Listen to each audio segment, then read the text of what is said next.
I've just concluded a cruise on the world's newest, largest, most expensive cruise ship ever built, Royal Caribbean Star of the Seas. It began operation in August 2025 and is currently completing 7-day sailings out of Port Canaveral, Florida, going over to the Caribbean. And the starting price to sail on Star of the Seas starts at $1,000 per person for the smallest cabin on board. Star of the Seas is owned by the Royal Caribbean Group. It is the second Icon class ship, with Icon of the Seas being the first, which launched back in January of 2024. It cost $2 billion to build, holds 7,600 passengers at full capacity, 2,300 crew, has 20 decks, 8 unique neighborhoods, over 40 bars and restaurants, 7 pools, the largest water park at sea, a surfing simulator, an aqua theater, an ice skating rink. It also has a 3-story townhome suite with a price tag starting anywhere between $75,000 to $100,000 per week. Now, in this video, I will be giving you a full, thorough, and honest review of my time on board Royal Caribbean Star of the Seas, outlining the good, the bad, and the ugly,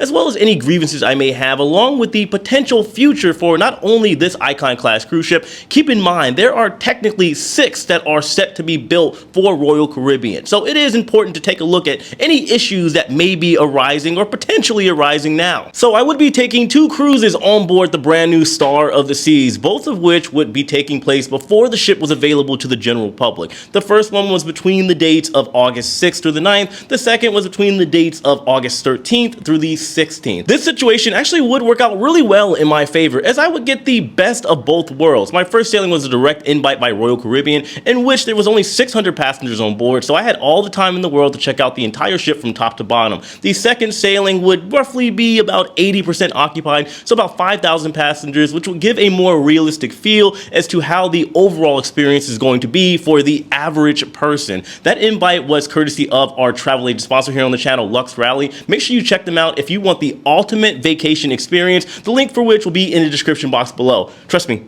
you want to check them out. Now, full transparency as we get into this, everything on my cruise, well, both of them in fact, was absolutely free. All of the experiences, the dining, the drinks, I was able to have as much as I want whenever I wanted on board this cruise. Now, I do have to give a lot of respect and shout out to Royal Caribbean. They do a good job in including a lot of things for their cruises. However, as you guys can imagine with a cruise, it's not an all-inclusive. There are always add-ons. However, I got to experience a lot of it. That way I could relay the experience back to you fine folk. Now, on the first day of my normal-ish cruise, taking place between the dates of August 13th through the 16th, I would have to make the commute from my home city over in Tampa, Florida, over to Port Canaveral, which is roughly a 2 to 3 hour ride. However, I did want to avoid the Disney Orlando traffic, so I woke up at around 3 a.m. and drove over to Port Canaveral. Now, over at the port, it is very, very smooth in terms of its operation, and the parking over there for me was free. However, typically the price can range anywhere between $17 to $20 per day. However, do keep in mind there are talks currently being had at the parking prices increasing in the not so distant future. Getting over to the terminal, it was extremely easy to navigate due to the fact that Star of the Seas is absolutely massive. You can't miss it. But just before you get inside the terminal, they have a DeLorean paying tribute to the Back to the Future musical that they do have on board.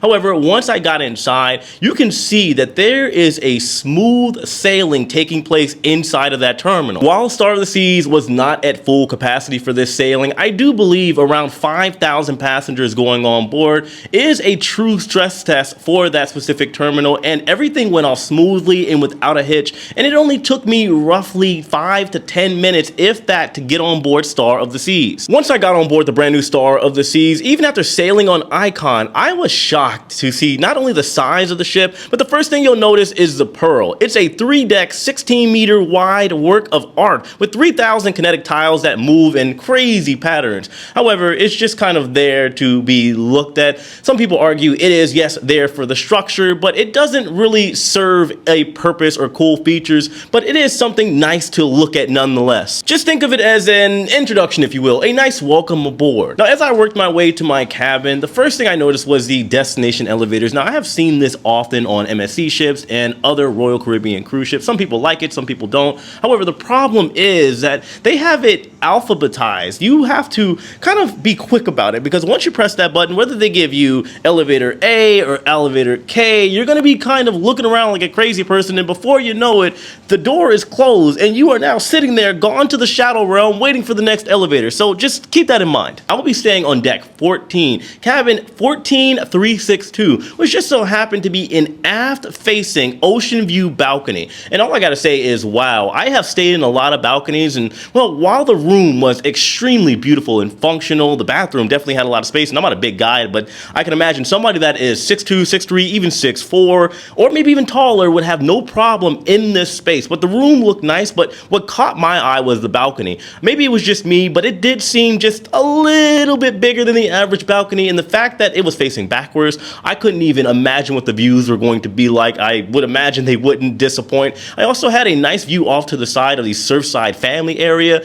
as well as the Hideaway Beach right upstairs, which is the adults only area, which we'll go over later. By the way, once again, I did not pay for this cabin. However, the prices can range greatly. I have seen it go for $3,000. I've seen it for $7,000. Keep in mind, this is a brand new cruise ship. If you want the exact price, Lux Riley can help you out. Link in the description box below. I've also put together a cabin and suite tour, which I leave right up here, as well as in the description box, showcasing the interior cabins, the balcony cabins, the infinity cabins, the icon suite, loft suite, you name it. Make sure you guys check that video out. And again, if you want to book, check out Lux Riley. Link in the description box below. Now, after I dropped my stuff off in my cabin, I did check into my muster station, which, by the way, Royal Caribbean makes extremely convenient. You can watch the muster drill video even prior to getting on board or once you're on board, and then after that, you just check in with your room key and you are free to go. Exploring Star of the Seas, as far as first impressions, I will tell you straight up, it doesn't matter who you are not only going to be blown away, you will be a little overwhelmed, even if you've already sailed on an Icon class cruise ship, because there is so much to see and do.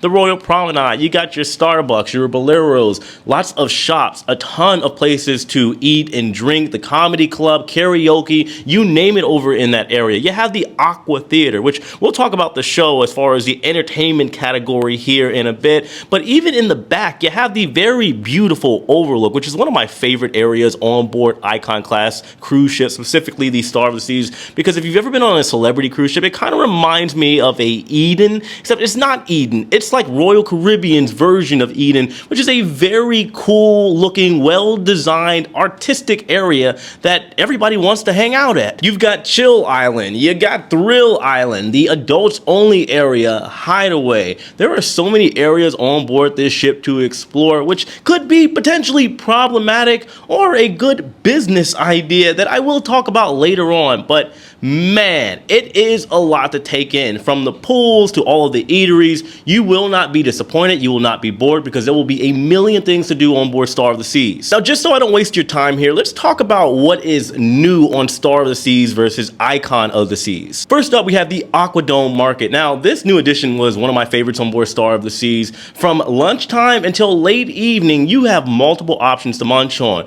Anything from barbecue to Thai food to Mexican food. If you want crepes, they have it. So let's say you were about to watch the Aqua show, you can get a little snack prior to the show, or if you're just hanging out at the Overlook, at the Silent Disco, or any event, now you have a place to go as opposed to going all the way to the buffet area. You have the Broadway adaptation of Back to the Future, which we will go over later in the entertainment portion of the video. You have the reimagined version of Icon's Empire Supper Club, which features live jazz, multi-course dinners and cocktails, drawing inspiration, of course, from the 1930s Chicago era. This area is called the Lincoln Park Supper Club. Now, full transparency, this ship was so massive, I did not get a chance to experience the Supper Club. However, I would imagine it would be absolutely amazing. Finally, while this is not a new bar or venue on board Star of the Seas, you have the Swim and Tonic Bar, which has now gone from an all-age family area to being adults only. Now, moving on in the review, as we officially started the cruise and began to sail away from Port Canaveral, I will say the sail away party on the top deck was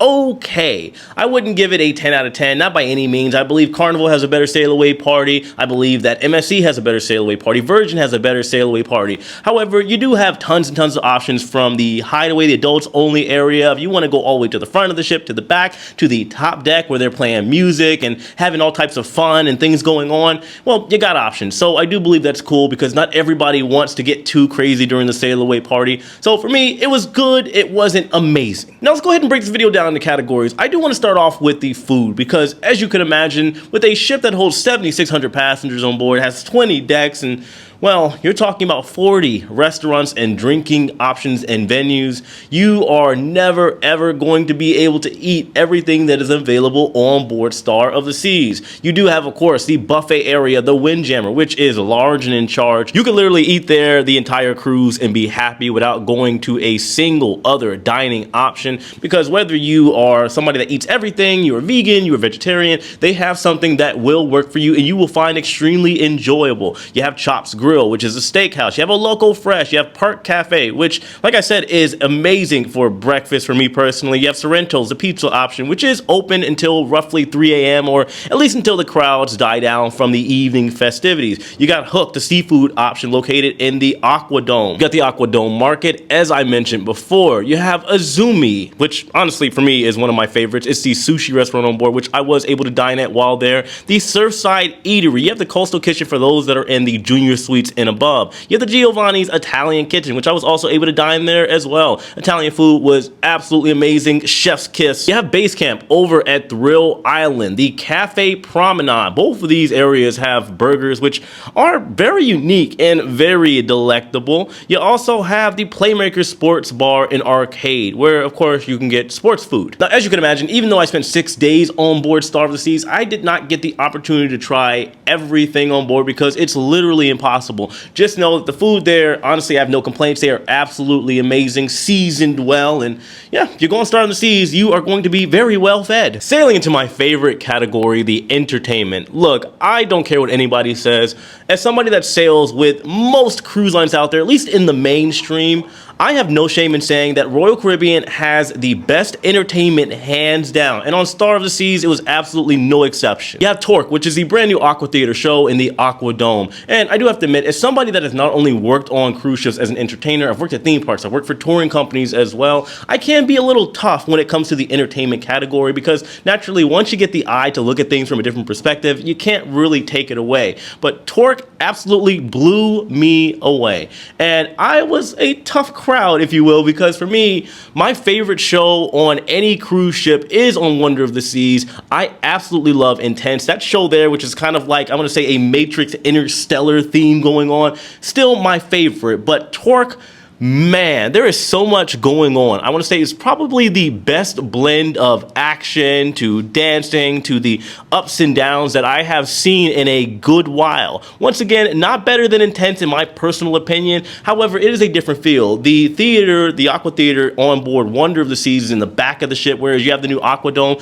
which does create a different circular feel and vibe for the show. It is absolutely amazing and something I would highly recommend. You have in the Absolute Zero Theater Soul. Now, this is the brand new ice show on board Star of the Seas where they have the largest cast at sea, and I'm telling you, the amount of people that are in that show is absolutely massive. And I have to tell you guys, I am somebody that loves ice skating, but I do get bored from time to time when I'm watching an ice show because as graceful as everything is, it does kind of either get repetitive or to me there are too many slow moments. I don't mind the graceful stuff where they're doing the triple axels and all that. I only know that term from movies. However, this show in particular was really great. There were a lot of unexpected moments that myself and I believe a lot of people in the crowd around me did not see coming whatsoever. However, I will say, just like on Icon, when it comes to the ice show, I don't know if it's just me personally, but I do believe that the ice show could be cut down just a little shorter because it felt like it went on for hours. Of course, you have the brand new Broadway Back to the Future musical on board Star of the Seas.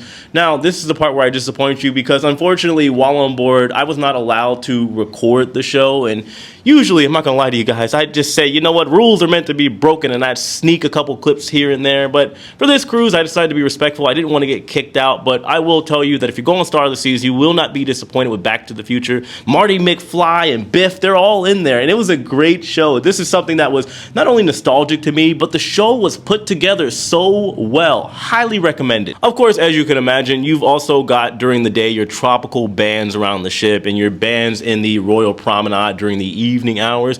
However, I will say they got some good comedians on board too, because I am somebody that is pretty harsh when it comes to comedy. I love comedy, and I want to say transparency. If it's going to be an adult show, let it be an adult show. If it's going to be a family show, then yeah, yeah, of course, restrict it a little bit, make it PG. But if you're gonna go adult, go all in. And I'll tell you right now, if you guys have never seen Simeon, he is without a doubt the best comedian that Royal Caribbean has. I will fight anybody on that. Well, not fight. Maybe we'll, I don't know, play a bingo match together, and the winner is right, I guess. I don't know. But nevertheless, the comedy show, or the theater rather, or at least the venue, I think was designed really well. But I will say that if you're going to go to the comedy show, book it as quickly as you can and get there as quickly as you can, especially if you don't have a reservation, because there will be an overflow area where some people can kind of sneak on in. But make sure you book the comedy show in advance. Sailing right on into our next category, let's talk about the activities, because there are so many things to see and do on board Star of the Seas. Working our way from the top deck on down, you got Thrill Island, which does include the largest water park at sea, category 6. From the frightening boat on, there is so many rides. They are of course free of charge. You have your surfing simulator, which is also free of charge. However, I will warn all of you guys, be careful on that thing. I almost broke my shoulder, which, yes, you sign a waiver and they do have trainings, and they'll start you on the boogie board where you're laying on your stomach and you work your way up. But yeah, make sure you are mentally and physically prepared for that if you're going to do the stand-up surfing over in that particular area. You got mini golf. You have a basketball court that they use for multi-purpose. They'll turn it into a soccer court, a pickleball court as well. You have laser tag, karaoke, down in Surfside. Of course, you've had the water park kiddie area, but they've also got balloons going on and face painting, all of the kids stuff that they would all love. On the Royal Promenade, you of course have the crowd favorite, karaoke. Now, they do have a kids karaoke in the early evening, and then after that, up until the late evening, they have adults karaoke. Right upstairs in the Royal Promenade, you have your dueling piano. A lot of people love dueling piano. I know I certainly do. Shout out to Justin and Sarah. Justin used to work for Norwegian just like I did, and man, they are absolutely amazing. Make sure you check them out as well. Over at Bolero's, you have all of your Latin dancing, so you can of course shimmy the night away. They also have the silent disco. I'm not exactly sure where they're going to continue doing the silent disco, because at one point they have it over at the Overlook, which I thought was an amazing spot. They had 3 DJs over there, and well, people seem to have a great time over at that venue. They could also go to the Aquadome Market over there and get something to munch on, and then they had it over at the Royal Promenade, so I imagine they're probably going to have it during select nights in one area over there and another one in the other area. Finally, for parties, yes, they have your themed night, your white night, your millennial night, your hip-hop night, your reggae night, and all that happens typically between the Royal Promenade. Then every evening, the party will typically bleed over to the music hall, and I will say that is a very nice venue, not only for the bands that are performing there, but during the wee late night hours. It is reasonably located next to the casino, which, by the way, they do have smoking over in the casino for those of you out there that want to, you know, go try your luck over at the casino. However, it is a 2-story venue for the nightclub, and it did not disappoint. Would I say it's better than a party on Carnival or Virgin or MSC, and I would say even NCL, which can be hit or miss at times? No, but it was a great experience overall. It was nice to see everybody out there shaking a tail feather. You know, I had to get out there and do a little beat bop and a little break dancing, and sure enough, lo and behold, there were other professional break dancers on board. Well, they actually work for Royal Caribbean. We had a nice little dance battle, but it was an extremely good time. As far as the port of call, destination, or island, for both of my sailings, we did go to Royal Caribbean's private island Perfect Day at Coco Cay, and there is really nothing bad I can say about Coco Cay. Many people make the argument that it's a giant theme park, there's no place to relax. There's plenty of places, and I would argue that Coco Cay is the best private island, and there's literally no competition. Maybe Ocean Cay with MSC if you want a little bit more, let's say, quiet and peace, and MSC is also doing the overnights. However, as far as the variety and what you want, maybe not so much the pricing, but Perfect Day at Coco Cay is without a doubt the best. And when I went there, I was there for history as it was made. We had the 2 largest cruise ships in the entire world, Royal Caribbean's Icon of the Seas and Star of the Seas, together for the first time. While there, I also got to experience the Coco Beach Club, which the prices can range there greatly. I've seen some of those cabanas go for $2,000. I've seen it go for even up to $4,000 or $5,000, maybe even more than that. But the experience was great. They had amazing food over there, and we even got to see a manatee for the first time. Turns out that a manatee hasn't shown up over in that area for over 2 years. Now, me being a Florida man, I was shocked. I thought the manatees were over in the swamps and all that over in Florida, but They're in the beautiful see-through tropical waters of Coco Cay over in the Bahamas. Who would have thought? Definitely a cool and memorable experience. Now here is my biggest issue, well, several of them, with Icon of the Seas. I don't care what anybody says.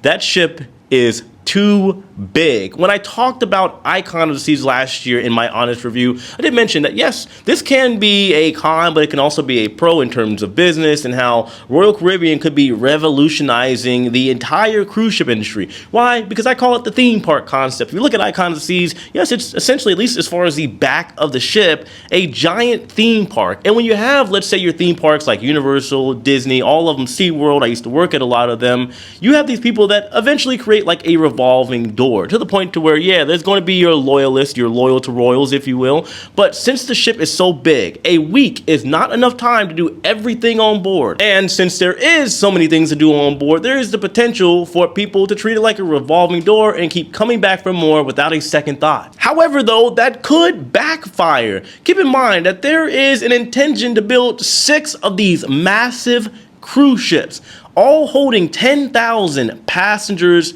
and crew. So you're talking about a total of 60,000 people on board all of these ships.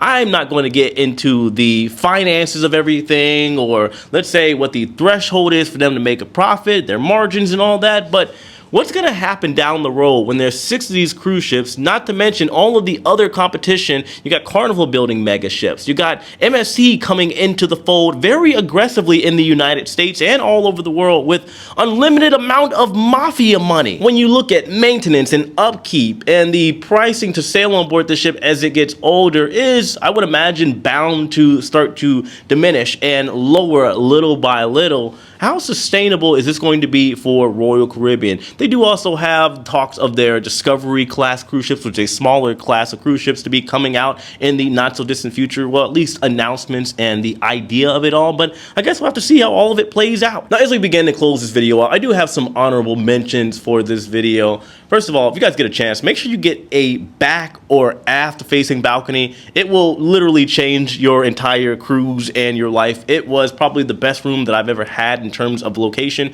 Definitely a must-have. There are plenty of restrooms on board. I know that's extremely random, but you would think a ship like that, there is the possibility for you to have to be running around, searching, hoping, and praying when you have to go number 1 or even number 2. But the bathrooms are very conveniently located. There's signs all over the place, and to me personally, and that's something that I saw randomly a lot of people mention, it is a big thumbs up. Now, there are cabanas all over the top deck on board Star of the Seas. I do not believe that there are going to be people out there buying it. From last time when I checked, I believe the prices range from $300 to $500 for the day for the cabana. And I honestly think it was a waste of real estate, but they do look nice, I guess. Finally, the piano in the elevator is very, very cool. Definitely a nice touch, Royal Caribbean. And I would just say, in general and overall, the staff on board Star of the Seas was extremely professional. I would argue that, yes, on any cruise ship, there is no employees, no workers like cruise ship crew members. They will always ensure that they give you the best time possible. And somehow they seem to meet you only one time and know everything about you. They remember your first name, your last name, your cabin number, your favorite drink, and they will ensure that they do not forget it. Anyway, that is my review of Royal Caribbean Star of the Seas. I hope you guys found this video enjoyable and you got some value and information out of it. If you have any questions, comments, concerns, let me know in the comment section below. Again, if you want to book a cruise on Star of the Seas, or any cruise for that matter, hotel or any type of vacation, make sure you check out our amazing travel agent sponsors over at Lux Rally, the link of which will be in the description box below, as well as pinned in the comments. Make sure you guys hit that like button, subscribe if you haven't already, and no, as usual, I appreciate you. I'll see you later. Take it easy.